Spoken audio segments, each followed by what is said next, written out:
पुढच्या भागामध्ये जात असताना सारांश रूपामध्ये 12 ते 21 वचनांमध्ये आम्हाला पाऊल महत्वाच्या 2 बाबी आमच्या पुढे स्पष्ट करताना पाहावयास मिळते की कशा प्रकारे प्रभू येशू ख्रिस्त एका बाजूला आहे आणि एका बाजूला आदाम आहे. There is differentiation between Christ and Adam. या भागामध्ये असं लिहिलंय, या विभागात पाऊल शिक्षा आणि नीतिमत्व या विषयीचा उल्लेख आम्हाला या वचनांमध्ये करताना बघायला मिळतो. 2 महत्वाच्या गोष्टी तो हाताळत आहे, जस्टिफिकेशन अँड कंडेमनेशन. शिक्षा किंवा आणि नीतिमत्व या 2 विषयांवर तो आता त्याचा प्रस्ताव मांडत आहे. आणि तिथं म्हणतो तो की आदामाद्वारे मनुष्य जातीवर दंड ओढावला आहे, परंतु शेवटला आदाम जो प्रभू येशू ख्रिस्त आहे त्याच्यामुळे मनुष्यांना नीतिमत्व प्रदान झालेले आहे. आता पाऊल आदाम आणि प्रभू येशू ख्रिस्त यांची तुलनात्मक माहिती आमच्या समोर कशी ठेवतो ते येणाऱ्या वचनात पाहू. आदामाद्वारे पाप आणि मरण यांनी जगात प्रवेश केला. वास्तविकरित्या आदाम मनुष्य जातीचा प्रतिनिधी म्हणून भूमिका पार पाडत होता.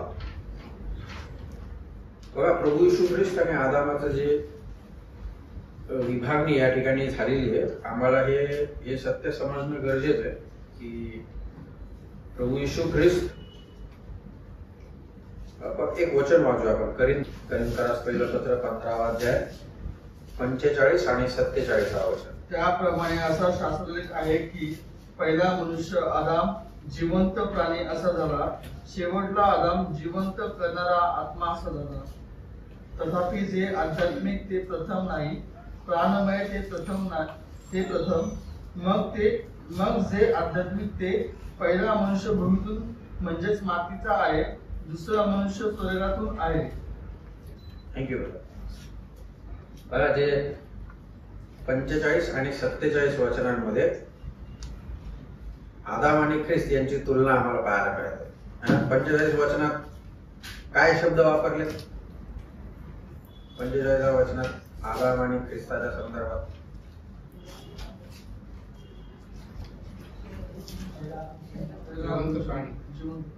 पहिला आदाम, शेवटला आदाम. आता 47 वचनात काय शब्द वापरले?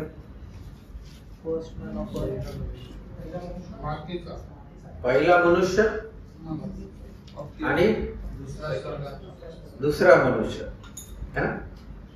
पण या ठिकाणी विषय आदाम आणि ख्रिस्ताचाच आहे ना, पण शब्द त्यांचे वाक्प्रचार थोडासा वेगळा झालेला आम्हाला शिकायला मिळतो. 45 वचनामध्ये पहिला आदाम आणि शेवटला आदाम, दुसरा आदाम नाही म्हटलेले, तिकडे शेवटला आदाम म्हटले. पण मनुष्याच्या बाबतीत जेव्हा 47 वचनामध्ये लिहितो तो पहिला मनुष्य, आता तो हे नाही म्हणत शेवटला मनुष्य,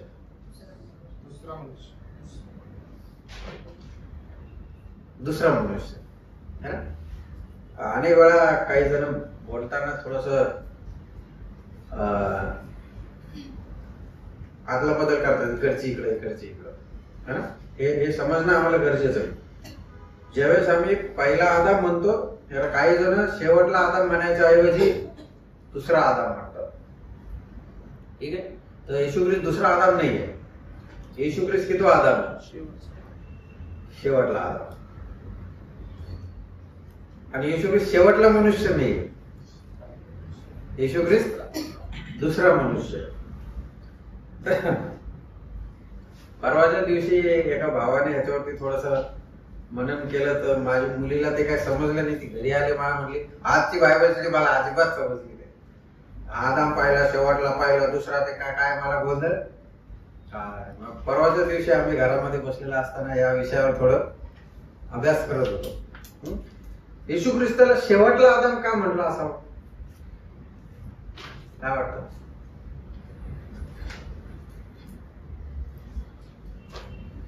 दुसरा तिसरा का नाही म्हटलं? हा, ज्यावेळेस शेवटला हा शब्द वापरतो लास्ट, याचा अर्थ अभी कोई नहीं, कुछ बचा ही नहीं, चांस ही नहीं है आने का. एका ओव्हर मधला जर शेवटला बॉल टाकला, शेवटला बॉल टाकला म्हणजे काय, ओव्हर संपलेली, आता बॉल येणार नाही. तर त्या प्रकारे आदाम आणि प्रभू येशू ख्रिस्त यांची तुलना करत असताना या पहिल्या आदामानंतर असे अनेक आदाम या जगामध्ये येऊन गेले. त्यांनी त्यांच्या परीने काम केलं, परंतु जे काम व्हायला पाहिजे होतं ते झालेलं नाहीये. अनेक संदेश येऊन गेले, अनेक याजक झाले, अनेक राजे होऊन गेले.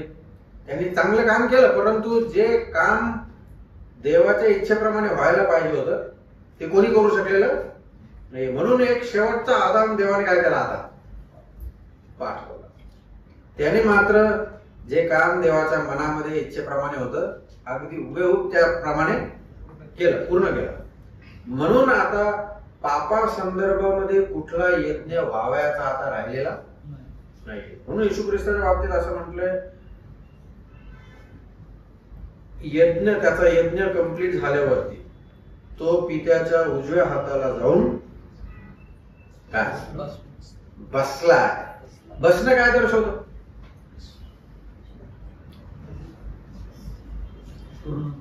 हा, बसणं हे दर्शवतं की सेवा काय झालेली आहे, आता पूर्ण झालेली आहे. याचा अर्थ हा नाही की प्रभू येशू ख्रिस्त बसलेल्या ठिकाणावरून आता उठणार नाही, तो प्रकार नाही. तुम्ही स्तेफनाचं बघा उदाहरण, पहिला रक्त साक्षी, ज्यावेळेस तो मरत होता त्याने काय प्रार्थना केली, ते तो असं म्हटला मरता मरता मी, हो ते बोलला तो, आणि शेवटी त्याचा प्राण सोडताना तो असं म्हटला, मी ख्रिस्ताला प्रभूला, हा, याचा म्हणजे ते आम्हाला डॉक्ट्रिनली शिकणं गरजेचं आहे.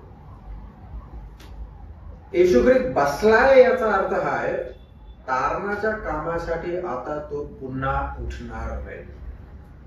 त्याने एकच वेळेस ते यज्ञ केलंय, आणि ते यज्ञ कसं आहे, इतकं परिपूर्ण आहे की आता त्याला दुसऱ्यांदा त्या कामासाठी उठणं नाही आणि उठू शकणार नाही, कारण ते काम तेवढं काय परिपूर्ण झालेलं आहे. म्हणून आम्हाला पहिला आणि शेवटला आदाम असं पाहायला मिळतं. पहिल्या आदामाच्या चुकीमुळे जे काही श्राप आलेत ते सगळे त्या शेवटल्या आदामाने काय केले, भोगलेत. म्हणून त्याला शेवटला आदाम म्हटलेलं.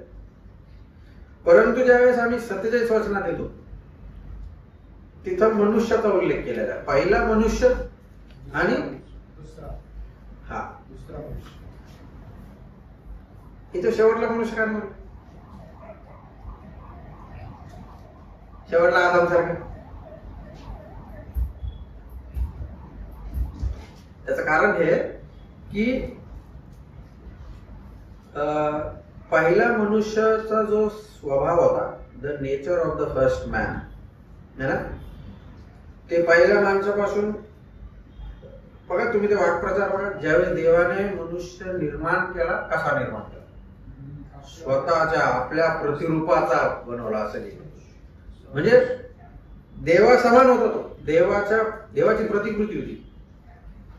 परंतु ज्या वेळेस पापाने प्रवेश केला, त्याची देवाचे जे प्रतिरूप होतं त्याच्यात ते काय झालं, बिघडलं, खतम होतं. आणि अशा परिस्थितीत आता आदामाला एक मुलगा झाला. त्याच्या बाबतीत पण उल्लेख केलेला आहे 5व्या अध्यायामध्ये.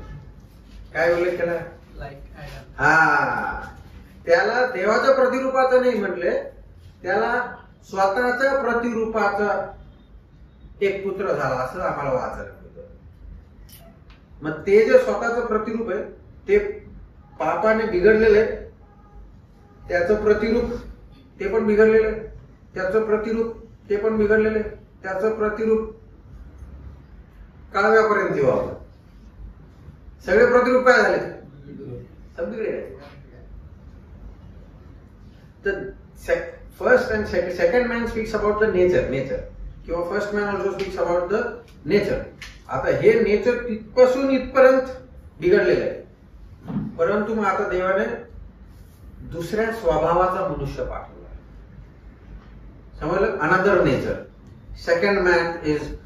मग म्हणून तिथं ते शब्द वापरले. पहिला मनुष्य कुठालचा आहे? मातीतला, जमिनीतला. दुसरा स्वर्गातला आहे. म्हणून शुभवर्तमान वाचून बघा, कितीदा प्रभू येशू ख्रिस्त म्हटला, मी वरून आलो, मी पित्यापासून आलो, मी स्वर्गातून आलेलो. तो हे दर्शवतो की त्याचा अर्थ हा आहे की मी जमिनीतला स्वभाव घेऊन आलेलो नाहीये. माझा स्वभाव कुठालचा आहे? स्वर्गातला आहे. तर अगदी त्या प्रकारे हे दोन मनुष्य आमच्या पुढे ठेवलेले, पहिला आदाम आणि शेवटला आदाम.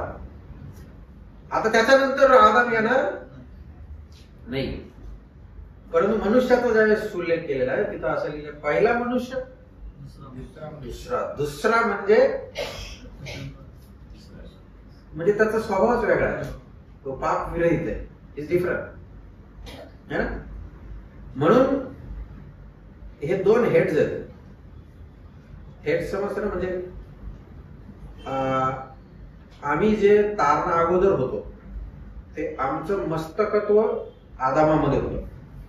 आदामाचे सगळे गुण, स्वभाव, श्राप, पाप जे काय आहे ते रॉजर नेहमी एक म्हणत असतात की आमच्या वाडवडिलांनी आम्हाला काय दिलं. तर अनेक जण म्हणतात शेतीवाडी, घरदार, पण मग ते सांगतात की त्यांनी उदाहरण दिलं, त्यांना काहीतरी स्किनचा प्रॉब्लेम आला, एका डॉक्टरकडे गेले. डॉक्टरने विचारपूस केली, तुम्ही एक काम करा, तुमच्या वडिलांना किंवा आजोबांना किंवा त्यांच्या वडिलांना असं काही त्रास होता? म्हणजे माहित नाही. असेल म्हणे, तुम्ही थोडस काय करा, विचारून बघा. पहिले घरी गेल्यानंतर ब्रदरनी घरात विचारलं, हे पहिले कोणाला होतं का? मग त्याच्या वडिलांनी सांगितलं होतं, हा माझ्या वडिलांना हा त्रास होता. बघा प्रियानो, ही गोष्ट ठीक आहे, जे काय आमच्या वाडवडिलांनी घरदार दिले ते शेवटी इतर राहणार, परंतु महत्वाचं काय दिलं आमच्या आई वडिलांनी आम्हाला? आदामापासून मिळालेला श्राप तो दिलाय. वो आया हुआ है हमारे साथ में. म्हणून आम्ही आदामाच्या श्रापाखाली, आदामाच्या त्या सर्व पापाखाली आहोत. परंतु ज्या दिवशी तुम्ही मी प्रभू येशू ख्रिस्ताला तारणार म्हणून स्वीकारता, त्या दिवशी आमचं मस्तकत्व काय झालं? बदललंय. अगोदर आम्ही आदाम या मस्तकाखाली होतो, आदामाच्या शरीराचे भाग होतो, परंतु इकडे ख्रिस्ताच्या मस्तकाखाली आल्यानंतर सगळ्या गोष्टी काय झाल्यात? आता बदललेल्या आहेत. म्हणून आम्हाला नवीन मानव काय झाला? हे बिकम न्यू मॅन. इफिसियन्स पत्र वाचून बघा, तिथं तुम्हाला वाचायला मिळेल. नवीन नवा मानव झालेला. त्या नव्या मानवाचे किंवा त्या दुसऱ्या मानवाचे सगळे गुण या नव्या मानवामध्ये आता काय झालेले? उतरलेले. म्हणून या गोष्टी आम्हाला या धड्यामध्ये पाहायला मिळतात. आणि या धड्यामध्ये तो विशेष करून शिक्षा आणि नीतिमत्व या दोन गोष्टींवरती थोडासा अभ्यास करत आहे. तिथं आम्हाला हे पाहायला मिळतं की बघा, जर आपण 15 वचन वाचलं ना, 15, 16 आणि 19 पर्यंत वाचता बघा. 15 ते 19. परंतु जशी अपराधांची तशी कृपादानाची गोष्ट नाही, राज्य करतील. Okay, thank you very much. बघा, या 4-5 वचनांमध्ये आम्हाला हा मुद्दा म्हणजे मस्तकत्वाचा मुद्दा या ठिकाणी पाऊल विशेष करून काय करत आहे? मांडत आहे. म्हणजे बघा, ज्या वेळेस आदामाने ज्यावेळेस पाप केलं त्याच्यानंतरचे जे संतती होती, या सर्व संततीमध्ये काय उतरले? पाप उतरले. आता असा विचार करा, हा मी आहे, ठीक आहे. ज्यावेळेस आदामाने पाप केलं त्याचा अर्थ हा होतो, मस्तकत्वाचा अर्थ हा होतो, मी कोणामध्ये? मी आदामामध्ये. म्हणून आदामाने पाप केल्यामुळे कोणी पाप केलं? मी पाप केलं. समजलं? आता ज्यावेळेस तुम्ही ख्रिस्ताकडे येता, आता हे सर्व विश्वासणार आहे, ठीक आहे. प्रभू येशू ख्रिस्ताने ज्यावेळेस वधस्तंभावर आपला प्राण दिला आणि ज्यावेळेस मी या वधस्तंभाच्या कार्यावरती काय ठेवतो? विश्वास ठेवतो. तर येणाऱ्या मुद्द्यामध्ये तो विषय आम्ही जरा डिटेल मध्ये कव्हर करू पुढच्या धड्यामध्ये. परंतु संक्षिप्त रीतीमध्ये असं आहे की ज्यावेळेस येशू ख्रिस्त मरण पावला, मी त्याच्यावर विश्वास ठेवला, याचा अर्थ हा आहे, मी आहे. समजा येशू ख्रिस्त मरण पावला म्हणजे त्याच्यावरती विश्वास ठेवल्यामुळे मी पण काय झालो? मरण पावला. मग येशू ख्रिस्त पुरला गेला तर मी पण काय झालो? पुरला गेलो. येशू ख्रिस्त मरणातून उठला, मी पण काय झालो? हा. म्हणून आम्हाला ज्याचं तारण होतं ना, तो ह्या मस्तकातून या मस्तकामध्ये काय होतं? ट्रान्सफर होते त्याची. समजलं? आम्ही त्या जुन्या माणसामध्ये राहत नाही, जुन्या माणसाच्या शापामध्ये राहत नाही. जो एक तारणार म्हणून स्वीकारतो त्याचं मस्तकत्व देव बदलतो. आता नवीन मानवाचे जे काही आशीर्वाद आहेत ते त्याच्यामध्ये पाहायला मिळतात. तर आम्हाला ही गोष्ट पाहाव्यास मिळते. हे दोन मस्तकत्व समजून घेणं फार गरजेची महत्वाची गोष्ट आहे. म्हणून त्या वचनांमध्ये असं लिहिले की एका माणसाच्या पापामुळे अनेक माणसं काय झाली? नरकाच्या वाटेकरी ठरले. परंतु या ठिकाणी एक मनुष्य मरण पावला, तर त्याच्या त्या मृत्यूच्या कार्याच्या द्वारे अनेक जण काय झाले? नीतिमान ठरले. ठीक आहे. तर हा मुद्दा या 4-5 वचनांमध्ये आम्हाला पाऊल स्पष्ट करताना पाहावयास मिळतो. आदामाच्या पापामुळं आता पापाने काय केले? राज्य करत होता अख्ख्या मनुष्य मात्रावर, है ना. ते आम्ही रोमकारासपत्र 5व्या अध्यायामध्ये वाचतो. एका माणसामुळे पाप जगात शिरलं, पापामुळं मरण शिरलं. सर्वांनी पाप केल्यामुळं सर्व माणसांमध्ये मरण पसरलं. पापामुळे मृत्यू, आणि या मृत्यूनी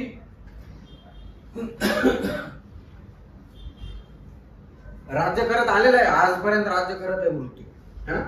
परंतु प्रभू येशू ख्रिस्ताच्या बाबतीत आम्हाला हे शिकायला मिळतं की ज्यावेळेस एक व्यक्ती येशू ख्रिस्ताला तारणार म्हणून स्वीकारतो, या ठिकाणी आता काय राज्य करत आहे? कृपेचं राज्य आम्हाला या ठिकाणी पाहावयास